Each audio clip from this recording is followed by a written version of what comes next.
Hello everyone, welcome back to my channel. In this video, we will discuss about something new related to the DRRB fire operator special. ये जो class रहेगी, ये जो video रहेगा, इसमें syllabus का analysis करेंगे. एक बार फिर से आपका नोटिफिकेशन अच्छे से पढ़ेंगे, जो भी एडवर्टाइजमेंट का नोटिफिकेशन था. प्लस मैं आपको बता दूं कि अगर 20 अप्रैल को ही पेपर होना होता, 22 अगर हमारा 20 से 22 तारीख का पेपर होना होता तो एडमिट कार्ड आ जाते, ठीक है. लेकिन अभी तक ना तो कोई अपडेट आई है, ना पोस्टपोन की आई है, ना ही एग्जाम के रिलेटेड की एग्जाम 20 को ही होगा, अभी तक नहीं आई है. अगर एग्जाम अभी होता है तो 1-2 दिन में हमें नोटिफिकेशन मिल जाएगा, और अगर अभी नहीं होता है तो मे बी ये मई में जा सकता है आपका एग्जाम. तो आपके लिए टाइम है उन सब्जेक्ट को टाइम देने का जिस सब्जेक्ट में आपको थोड़ा वीकनेस है. यहाँ पर अगर मैं बात करूं तो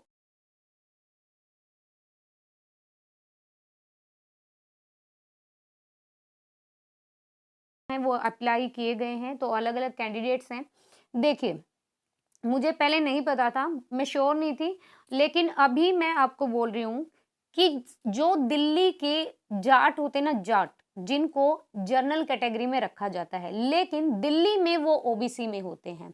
सिर्फ इतना ही फर्क होता है कि वो दिल्ली में ओबीसी में इंक्लूड होते हैं. बाकी जो भी सारी कैटेगरी है, अगर जर्नल है अदर स्टेट का तो वो दिल्ली में जर्नल ही माना जाएगा. ओबीसी है तो वो दिल्ली में ओबीसी ही रहेगा.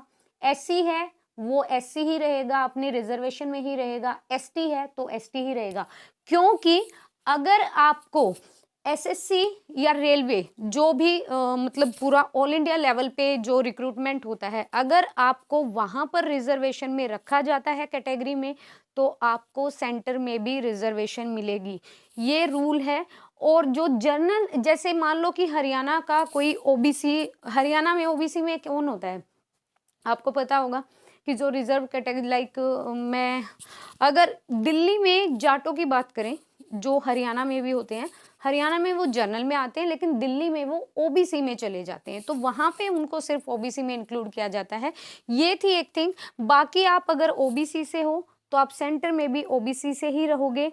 एससी से हो एससी से रहोगे. एसटी से हो एसटी से ही रहोगे. आपको रिजर्वेशन वहां पे प्रॉपर मिलेगा, क्योंकि अगर आपको ऑल इंडिया लेवल कंपटीशन में अगर रिक्रूटमेंट में रिजर्वेशन मिलता है तो आपको सेंटर में भी रिजर्वेशन मिलेगा. इस वीडियो में हम एक बार सिलेबस का एनालिसिस करेंगे कि आपका जो सिलेबस है उसमें टॉपिक वाइज कौन कौन से टॉपिक हैं. अगर आपकी तैयारी अच्छी नहीं है तो आपके पास टाइम है उन सब्जेक्ट्स को टाइम देने का जिस सब्जेक्ट में आपको थोड़ा प्रॉब्लम आ रहा है. किसी का मैथ वीक होता है, किसी का इंग्लिश वीक होता है, या जीके का तो कितना ही पढ़ लो रह ही जाता है, पता नहीं कहाँ से क्वेश्चन आते हैं. प्लस जो आपकी रिक्रूटमेंट है उसके बिहाफ पे एक बार आप प्रीवियस ईयर DRRB के जितने भी प्रीवियस ईयर पेपर हैं जो कि 10th लेवल के रिक्रूटमेंट से रिलेटेड हैं, उन पेपर्स को ज़रूर करिएगा. टीचिंग लेवल के पेपर को छोड़ के, क्योंकि टीचिंग में साइकोलॉजी पूछी जाती है, वहाँ से प्रीवियस ईयर पेपर के इंग्लिश सेक्शन को देखिएगा, मैथ सेक्शन को देखिएगा. रीजनिंग इजी ही आएगी, इतनी टफ नहीं आएगी. अब हम बढ़ते हैं कि आपको कौन सी बुक से पढ़ना है. देखिए, आपके DRRB की बुक्स आती हैं जिनमें फायर ऑपरेटर, अगर स्पेशल बुक लोगे तो वो भी मिल जाएगी जिनमें प्रीवियस ईयर होते हैं. अरिहंत की भी बुक आती है, एक कृष्ण कुमार है, शायद श्री कृष्ण कुमार, उनकी भी बुक आती है. अगर आप अलग अलग कर रहे हो तो मैथ की RS अग्रवाल ले सकते हो. रीजनिंग आप किसी भी अच्छी सी बुक से कर सकते हो जिसमें थोड़ा सा ठीक सा स्टैंडर्ड हो. और बात रही जीके की, तो जीके के लिए आप स्टैटिक जीके पढ़ो, एक करंट अफेयर भी पढ़ो. करंट अफेयर हो सकता है कि वो जीके में पूछ लें, और अगर आपके सिलेबस में अगर ज़्यादा नहीं है तो एक आधी क्वेश्चन अभी रिसेंट का नहीं, क्या पता पीछे का पूछ लें आपसे. जीके पढ़ो, जितना आपको आता है उतना आता है, जितना नहीं आता नहीं हिट कर पाओगे. और रही बात हिंदी और इंग्लिश की, तो मैं आपको सीरियसली इंग्लिश में करा सकती हूँ, लेकिन अभी मेरे को 1 वीक का टाइम चाहिए, क्योंकि अभी पेपर की इतना कंफर्मेशन नहीं है कि पेपर अभी ही होगा अप्रैल में, तो हमारे पास टाइम होगा इंग्लिश और हिंदी के लिए. अब हम मूव करते हैं अपने जो हमारा एडवर्टाइजमेंट है उसकी तरफ. ये है हमारा एडवर्टाइजमेंट ऑफिशियली जो आपकी जॉब से रिलेटेड है, जो आपके रिक्रूटमेंट से रिलेटेड है. इसमें हम थोड़ा-सा डिस्कस करेंगे, मैं आपको दिखा दूँगी कौन-कौन से पॉइंट पे हम डिस्कस करेंगे।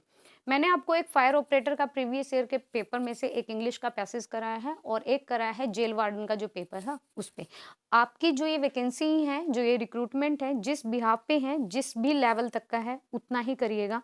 देखिए एडवर्टाइज़मेंट नंबर 4/2019 मैं यहाँ पे ये आपकी जॉब डिटेल्स हैं कि किस कैटेगरी में कितनी जॉब है और टोटल है हमारी 706।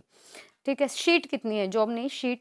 ये एजुकेशन क्वालिफ़िकेशन है, आपका यहाँ पर मैट्रिक लेवल ही माँग रखा है और आपके पास यहाँ पे लाइसेंस होना चाहिए हैवी ड्यूटी व्हीकल्स का। लाइसेंस का मैं बता दूँ कि भई लाइसेंस आपको देखिए यहाँ पर जो इनकी लास्ट डेट है ना एडवर्टाइज़मेंट की, यहाँ पे इन्होंने दिया हुआ है हाँ, 6/11/2019 के बाद का आपका हैवी लाइसेंस यहाँ पर नहीं चलेगा। ये इश्यू है कई कैंडिडेट्स को कि हमारा चल जाएगा, नहीं 2019 के बाद का 6 नवंबर 2019 के बाद का किसी का भी हैवी लाइसेंस यहाँ पे नहीं चलेगा, बाहर निकाल देंगे। अब यहाँ पे कुछ इंस्ट्रक्शंस हैं, द कैंडिडेट मस्ट ये इसमें ना मेरे को मतलब यहाँ पे ये नहीं बता रखा कि जो आपका एग्ज़ाम होगा वो ऑनलाइन या ऑफलाइन, आई थिंक ऑफलाइन होगा but I am not damn sure about it. और यहाँ पे मैं एक बार रिजर्वेशन का बता देती हूँ। Benefit of reservation for various categories like SC, ST, OBC, EWS etcetera shall be given as per the policy of government of NCT of Delhi के जो भी नॉर्म्स होते हैं उसके अकॉर्डिंग आपको यहाँ पर रिजर्वेशन मिलेगी। उसके बाद आगे बढ़ते हैं और यहाँ पे देखते हैं examination fee, mode of payment ये आपका हो चुका है, यहाँ से हमें कुछ नहीं करना। मोड ऑफ सिलेक्शन देखिए, यहाँ पर मोड ऑफ सिलेक्शन की बात करें तो 1 tier examination scheme and physical endurance test prescribed by the chief fire officer examination scheme रहेगी। तो DSSB will conduct examination for the post code as per the examination scheme annexure 1 में जो दिया गया है। The question examination will be bilingual, Hindi और English दोनों में आएगा। Except for the language paper which would be in the language concerned only, there is no provision of re-evaluation, rechecking of answer sheet, कोई भी यहाँ पर कोई provision नहीं है। The DSSB reserve the right to cancel कर सकती है, withdraw कर सकती है। और the board has fixed the minimum qualification marks for different categories के लिए। मेरे को ना एक कैंडिडेट ने मैसेज किया था कि मैम आपने गलत बताया, जनरल की 40, SC ST की क्या OBC की 35, SC ST की 30। अब यहाँ पे एक बार ना चेक कर लेते हैं कि इन्होंने मतलब सेक्शन वाइज इतना क्राइटेरिया रखा है या पूरा ओवरऑल। ठीक है, the board makes provisional selection of the candidate on the basis of information provide in the application documents. ये सब आगे बढ़ते हैं। द बोर्ड में shortlisted the candidate for written examination on the basis of marks in qualifying exam as per the essential qualification. Syllabus ये रहेगा आपका section A में जनरल अवेयरनेस से टॉपिक वाइज करना, आप प्लीज टॉपिक वाइज अगर ready करोगे खुद को तो अच्छा रहेगा। Question will be design to the test ability of candidate, general awareness आएगी जिसमें आपका एनवायरमेंटल का सेक्शन रहेगा। The question will be design to test knowledge of current event के भी आएंगे and such matter of everyday observation as may as expected of an educated person. The test will also include question related to history, polity, constitution, sport, art and culture, geography, economics, everyday science, scientific research,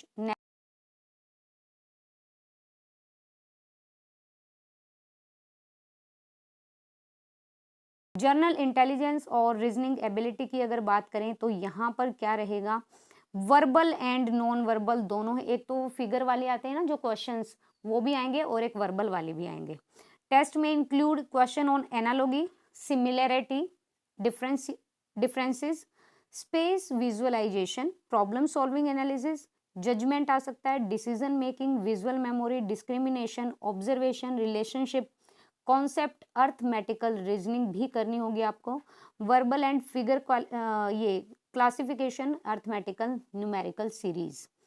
अगर हम maths की यहाँ पे बात करें तो maths के अंदर यहाँ पे आएगा number system, simplification, decimal, data interpretation, fraction, LCM, HCF, ratio proportion, percentage, average, profit loss. इसमें आपकी ज्योमेट्री नहीं आएगी और इजी ही आएगा। Discount, simple compound and interest, mensuration आएगा, टाइम एंड वर्क आएगा, time and distance, table and graph, data interpretation आएगा अभी इसमें। हिंदी और इंग्लिश के लिए ना दोनों के लिए सेम ही सिलेबस है। मैं आपको एक बार ना यहाँ पे बता देती हूँ क्या है। In addition to testing the candidate understanding and comprehension of the English and Hindi, Hindi में भी पैसेज आएगा और इंग्लिश में भी पैसेज आएगा. Languages, question on it's vocabulary आएंगी, ठीक है, वोकैब आएगी इंग्लिश में. ग्रामर के सारे जितने भी आपके लाइक ग्रामर में जो भी टॉपिक्स बनते हैं वो सारे आएंगे. सेंटेंस का स्ट्रक्चर आएगा, मतलब हो सकता है जंबल वर्ड दे दें और आपको वो सेंटेंस को रीअरेंज करना दे दें. सिनोनियम इंटोनियम आएंगे, वोकैब करो, इससे अच्छा नहीं है, सिनोनियम इंटोनियम आप हो जाएंगे, वोकैब करो. Correct use would also be covered. Eligibility criteria ये यहाँ पे है. रिजर्वेशन की अगर बात करते हैं, ये इंपॉर्टेंट सेशन है, ये सेक्शन है. Reservation benefit will be available to the EWS, SC, ST, OBC, physical handicap and other special category candidate in accordance with the instruction order circulars issued from the time to time by Government of Delhi. Candidate who wish to be considered against reserve vacancy or to seek age relaxation must be in possession of relevant certificate. अगर आप reservation के through यहाँ पे डाल रहे हैं तो आपके पास सर्टिफिकेट होना चाहिए, लाइक EWS का, SC, ST का, OBC, नॉन क्रीमी होते हैं जो. Educational experience issued by competent notified authority in prescribed format on or before the cut-off date, closing date of advertisement. Otherwise, their claim for any category will not be entertained and नहीं माना जाएगा कोई भी claim अगर इसके मतलब advertisement की date के बाद भी अगर कुछ डालते हैं आप, ठीक है. The candidate has to select that particular category when applying online the post. जिस कैटेगरी से आप अप्लाई करोगे उसी कैटेगरी में आप जाओगे. No request for change the category will be entertained at any later stage. मान लो कि आपने फॉर्म फिल करते वक्त EWS का डाला है तो वहां पर आप जो कट ऑफ लगेगी EWS के हिसाब से लगेगी और आपका उसी में जो मतलब आपका जो नेम आएगा बाद में आप चेंज नहीं करा सकते हो, ठीक है. Only OBC Delhi candidate will be given the benefit of reservation as relaxation under OBC category. OBC जो outsider हैं will be treated as unreserved candidate and they must apply under UR category. देखो यहाँ पर इन्होंने साफ साफ बोल दिया है कि जो OBC होंगे वो सिर्फ दिल्ली वालों के लिए छूट होगी जो OBC में होगी, बाकी अनरिजर्व्ड हैं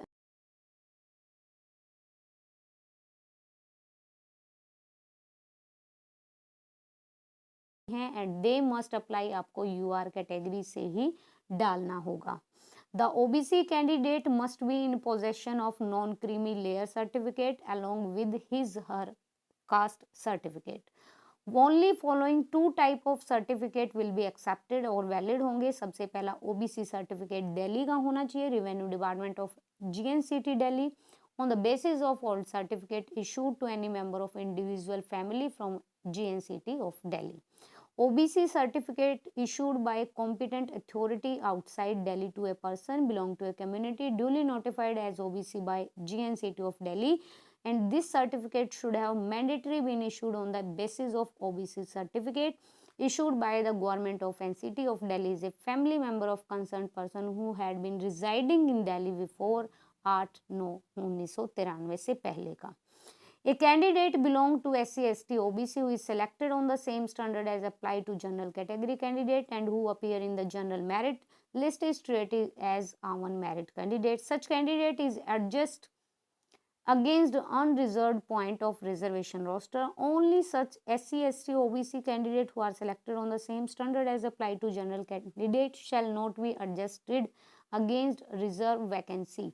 In other words, when a relaxed standard is applied in selecting an SC, ST, OBC candidate, for example, in the age limit, experience, qualification, permitted number of chances in written exam, extended zone of consideration larger than what is provided for general category. आपका भाई अगर सिर्फ दिल्ली के जो OBC हैं, दिल्ली वाले जो OBC हैं, सिर्फ उनको रिजर्वेशन मिलेगा, बाहर वाले को OBC की तरह ही ट्रीट किया जाएगा. लेकिन वो दिल्ली से अगर बाहर है तो आपको कोई रिजर्वेशन नहीं मिलेगा, ठीक है. अगर हरियाणा का कोई OBC है तो वो रहेगा OBC में ही, लेकिन उनको कोई रिजर्वेशन और कोई ऐसी फैसिलिटी, जो दिल्ली के जाट होते हैं ना सिर्फ वो होंगे OBC में और कोई नहीं होगा. बस इतना ध्यान रखना आप. SC, ST के लिए 5 ईयर, OBC के लिए 3 ईयर, ये सारा दे रखा है इन्होंने. एंड जिन लोगों को यहाँ पर ज़रूरत है इंग्लिश से रिलेटेड क्लास की, तो मैं आपको बता दूँ कि नेक्स्ट वीक से मैं आपकी क्लास ले सकती हूँ अगर यहाँ पर स्टूडेंट्स काफ़ी ज़्यादा क्वांटिटी में होंगे और वो बोलेंगे कि हमें इंग्लिश की चाहिए, ठीक है। और यहाँ पर ये देख लीजिए इन्होंने क्या लिखा हुआ है, general awareness, intelligence, reasoning ability, arithmetical, 40 marks का हर एक सेक्शन होगा जैसे जीएस है। और ये भी देखिए आपकी नेगेटिव मार्किंग भी होगी 0.25 की। मिनिमम क्वालिफाइंग अगर मार्क्स की बात करें तो 1 tier 2 tier written examination, objective और डिस्क्रिप्टिव टाइप। डिस्क्रिप्टिव टाइप का मतलब इन्होंने ये लिखा है is an under, please refer. जो आपका वो होगा ना एक 48 मार्क्स का और एक 20 मार्क्स का, वो वाला। जनरल के लिए 40% क्रिटेरिया है, ओबीसी दिल्ली वालों के लिए 35 है, एससी एसटी पीडब्ल्यूडी वालों के लिए 30 है, serviceman will be given 5% relaxation मिलेगा।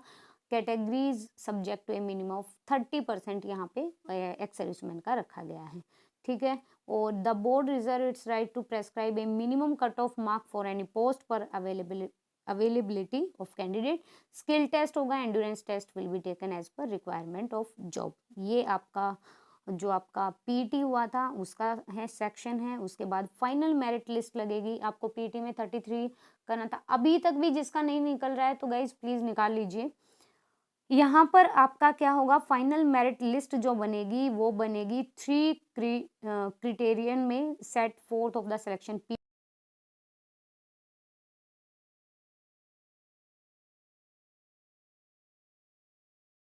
ठीक है, ये सारा एडवर्टाइजमेंट था। अब वो लोग जिनको अभी भी डाउट है, ओबीसी में हो ना, तो आप भाई सिर्फ दिल्ली के ओबीसी वालों को यहाँ पे रिजर्वेशन मिलेगी, आप रहोगे ओबीसी में, लेकिन ऐसा कुछ नहीं होगा।